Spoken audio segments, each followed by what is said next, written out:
The air in the Stahlbaum house was thick with the scent of roasted goose and pine needles. It was Christmas Eve, and the grand parlor doors were finally flung open to reveal a tree that reached toward the ceiling, shimmering with real candles and silver tinsel.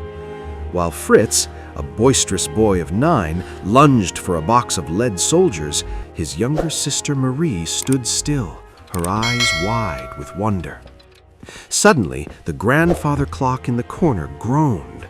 Out of the shadows stepped Uncle Drosselmeyer, a man as thin as a reed with a black patch over one eye. He was a master clockmaker, known for creating toys that seemed almost too alive. "Patience, children," he chuckled, his voice like dry parchment. From his velvet coat, he produced a small wooden figure. It was a man with a very large head, a white beard made of cotton, and a jaw that looked strong enough to crack the hardest stone. "A nutcracker," Fritz laughed. "He's the ugliest thing I've ever seen." But Marie felt a strange tug at her heart. She took the wooden man gently. "He isn't ugly, Fritz. He has a kind face." She placed a small hazelnut in the toy's mouth and pulled the lever. Snap! The nut cracked perfectly, but Fritz, jealous of the attention, snatched the toy and forced a massive walnut into its jaw. There was a sickening crack, and the nutcracker's jaw hung limp, broken. "Oh, my poor little man," Marie cried, cradling the toy. She took her own silk hair ribbon and carefully tied it around the nutcracker's head to hold his jaw in place. Uncle Drosselmeyer watched her with a mysterious smile. "Take care of him, Marie," he whispered, "for sometimes those who look the most broken have the strongest spirits." The house had fallen into a deep, heavy silence. Marie lay in bed, but her mind was on the cabinet downstairs where she had tucked the nutcracker into a tiny bed. Unable to sleep, she tiptoed down the stairs, her candle flickering against the dark mahogany walls. The parlor felt different at night. The shadows of the Christmas tree looked like giant, reaching hands. As she reached the cabinet, the great-grandfather clock began to whir. Instead of a chime, it emitted a low, mocking hoot. Marie looked up and gasped. Sitting atop the clock was Uncle Drosselmeyer, but he looked different. His coat seemed to be made of feathers, and his eyes glowed like embers. "The hour is here, Marie," he crooned. "The boundary thin, the magic near." Suddenly, the floor beneath Marie's feet began to hum. She felt a dizzying sensation and realized with horror that the room was expanding. The baseboards rose like cliffs. The table legs became towering pillars. She was shrinking. From behind the skirting boards came a sound that made her blood run cold. 1,000 tiny scratching feet. A sickly green light erupted from the floorboards. The Mouse King emerged, a nightmare of a creature with 7 heads, each wearing a tiny, jagged golden crown. His 14 eyes glowed with malice. "Squeak, the house is mine," he hissed, his voices overlapping in a terrifying chorus. Hundreds of mice, dressed in scraps of soldier uniforms, swarmed the rug. Marie backed away, trapped against the glass cabinet as the Mouse King bared his yellow teeth. Just as the Mouse King prepared to spring, a trumpet blared from the toy cabinet. "To arms! To arms!" a brave voice shouted. The glass doors flew open, and the Nutcracker leaped out, his jaw heeled and his silver sword drawn high. He was no longer a stiff toy. He moved with the grace of a captain. "Fritz's soldiers, awake!" the Nutcracker commanded. The lead soldiers tumbled from their boxes, forming a blue line across the carpet. Gingerbread men manned the toy cannons, loading them with hard sugar plums. The parlor became a chaotic battlefield. Pop! Bang! The sugar plum cannons fired, sending the mice scurrying. But the mouse army was vast.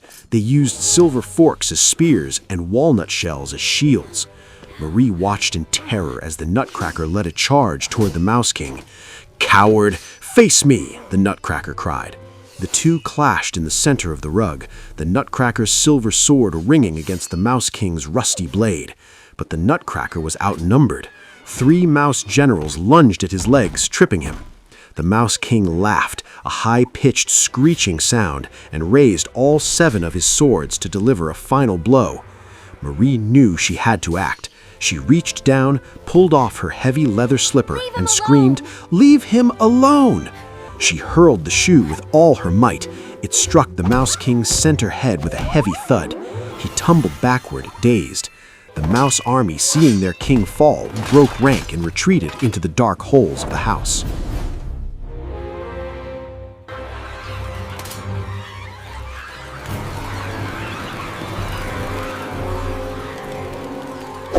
The mice were gone, and the room grew strangely still. The Nutcracker turned to Marie, his wooden features softening until they became skin and bone. In a shimmer of golden light, he transformed into a handsome young prince with eyes the color of the Christmas tree needles. He knelt before her, holding her hand gently. "You saved my life, Marie," he said softly. "Your courage broke the darkest part of the spell." Marie looked at him, breathless. "Who are you, truly?" "I am the nephew of your uncle Drosselmeyer," the prince explained. "Years ago, I lived in a kingdom of clocks and gold, but the Mouse Queen, the mother of the 7-headed king, grew angry when my uncle's traps drove her people away. She cast a curse upon the royal family, and I stepped forward to save them. I was transformed into a Nutcracker, doomed to be a toy, mocked by children, and forced to crack nuts for eternity." He looked down at his hands. "The curse said I would remain wooden until a young girl saw past my appearance, and a great enemy was defeated by her hand. Tonight, your slipper did what no sword could do." "But the Mouse King is still alive," Marie whispered, looking at the dark shadows under the sofa. "Yes," the prince replied, his face turning grave. "He has fled to his own realm, the land of sweets. We must go there, Marie. We must finish this before the sun rises, or the magic will fade, and I will be a toy forever." The prince led Marie toward the large window, but as they stepped through the curtains, they didn't find the cold glass. Instead, they stepped into a vast, swirling forest of white and silver. The air was cold, but smelled of peppermint and fresh frost. The trees were made of spun sugar, and the ground was soft, like powdered sugar. "We are in the Gateway of Frost," the prince announced. Suddenly, the wind began to whistle a beautiful, rhythmic tune. From the sky, giant snowflakes descended, but as they touched the ground, they transformed into beautiful dancers dressed in white tutus that sparkled like diamonds. The Snow Queen stepped forward, her crown made of icicles.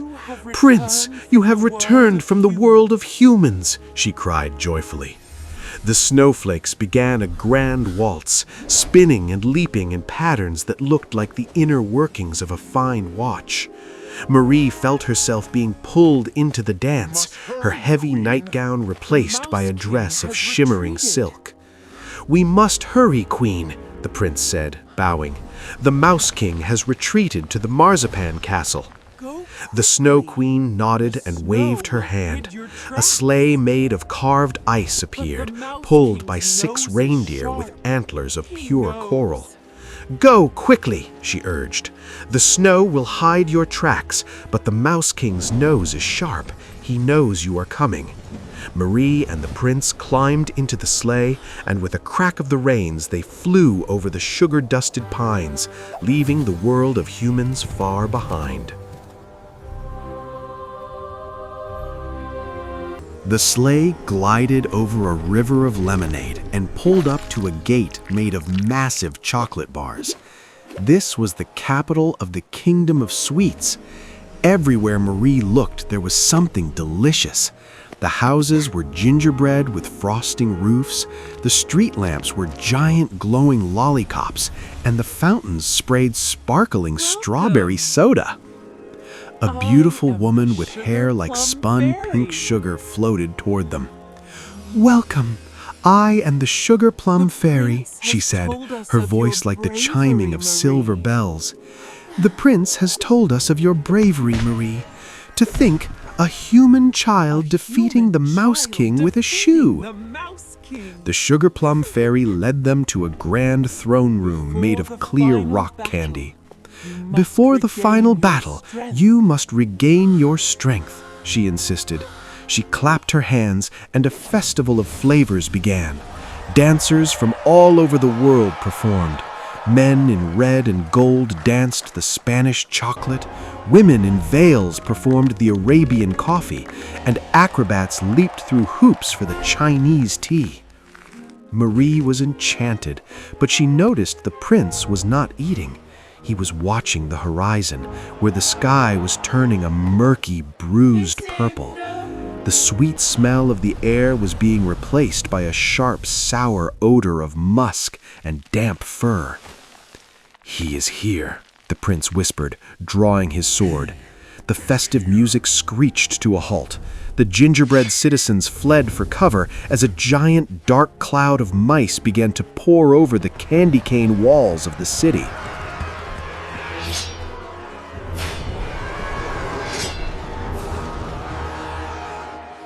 The Mouse King landed on the balcony of the Marzipan Castle with a heavy thud, his 7 heads snarling in unison. He had grown larger, fueled by spite and dark magic. "You cannot hide in this sugary cage forever, Prince," he bellowed. "I will tear down these walls and turn this kingdom into a nest of filth." The prince leaped forward, his silver sword glowing with a pure white light. The duel was fierce. They fought across the battlements, dodging flying gumdrops and shards of peppermint. The prince was faster, but the Mouse King's 7 heads allowed him to see from every angle.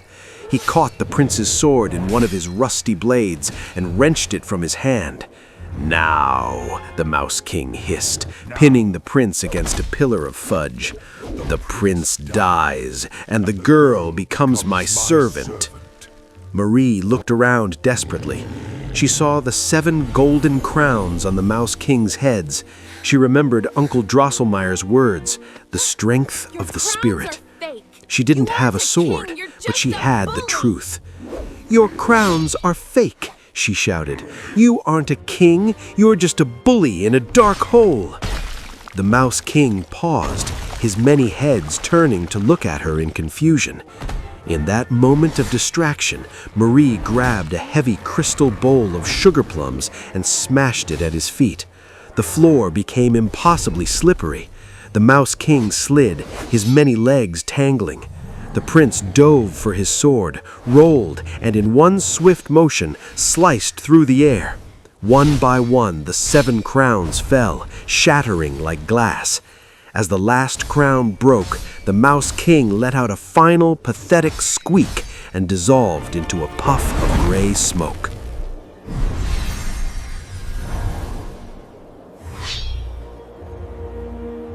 With the Mouse King gone, the dark clouds vanished, and the kingdom of sweets glowed brighter than ever.